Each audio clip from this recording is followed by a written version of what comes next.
अभी पहले हमने देखा कि संज्ञा के बारे में हमने बताया, संज्ञा के भेद के बारे में बताया। संज्ञा के कितने भेद होते थे?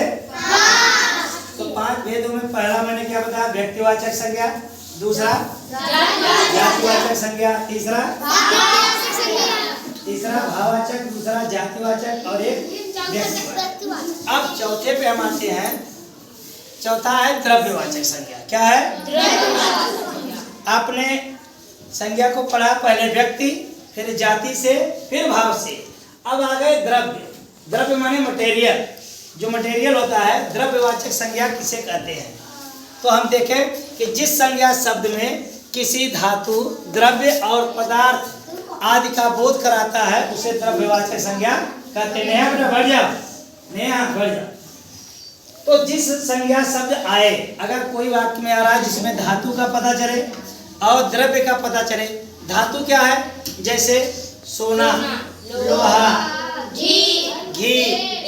ये घी तेल धातु नहीं है, ये द्रव्य है।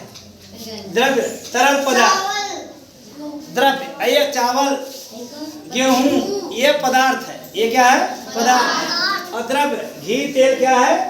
द्रव्य। और धातु क्या है? सोना। सोना चांदी है ना? चांदी अपवाद में है, लेकिन सोना चांदी मान। अगर इन चीजों का बोध होता है तो उसे हम क्या कहते हैं? द्रव्यवाचक। सोना, लोहा, घी, तेल, गेहूं, चावल, चांदी, अगर ये है तो इसे हम क्या कहेंगे? ध्यान दो। दूसरा है समूहवाचक संज्ञा। ये लास्ट है आपकी सिलेबस का।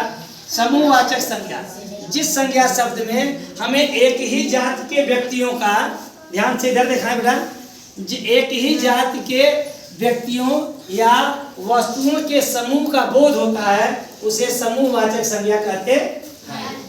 आपने यहाँ देखा, यहाँ देखो बड़ा, जिसके जात के व्यक्तियों और वस्तुओं के समूह का, एक ही जाति के व्यक्तियों और वस्तुओं के समूह का बोध होता हो तो वहां पे हम समूहवाचक संज्ञा कहते हैं। जैसे सेना, बटालियन होती है ना, आपका पीटी का दल होता है ना, पीटी का दल, ये आएगा समूहवाचक संज्ञा में। जैसे स्काउट की टोली बनती है, जो जिसको हम कहते हैं कंपनी, कलर पार्टी, वो भी टोली है। तो वो टोली जो होगी वो समूहवाचक होगा। सैनिकों का एक दल होता है, पक्षियों का एक समूह होता है, और संघ, दल, कई लोग, परिवार, ये जब शब्द आए तो आप जान लो वो समूहवाचक संज्ञा। तो समझ गए आप लोग? तो इस तरह से हम लोगों ने संज्ञा को आज पूरे समझे। संज्ञा एक पिता है, उस पिता के 5 बेटे हैं, पांचों का नाम, पहले बेटे का नाम क्या है? व्यक्तिवाचक, दूसरे का जातिवाचक, तीसरे का भाववाचक, चौथे का और 5वें का। तो इस तरह से हम लोगों ने समूहवाचक संज्ञा, सभी संज्ञाओं को समझा और जाना। एक चीज मैं अब पूछना चाहता हूँ, जरा ध्यान से। राजकुमार खड़े हो जाइए। अगर मैंने कहा कि सोना, अगर शब्द एक वाक्य बनाया, सोना खरीद के लाओ, तो इसमें अगर हम पूछे कि कौन सा संज्ञा है? समूहवाचक, व्यक्तिवाचक, द्रव्यवाचक। ठीक, बढ़ जाइए। अगर मैंने कहा समीर बहुत सुंदर लिखाई करता है, इसमें भाववाचक कौन शब्द है?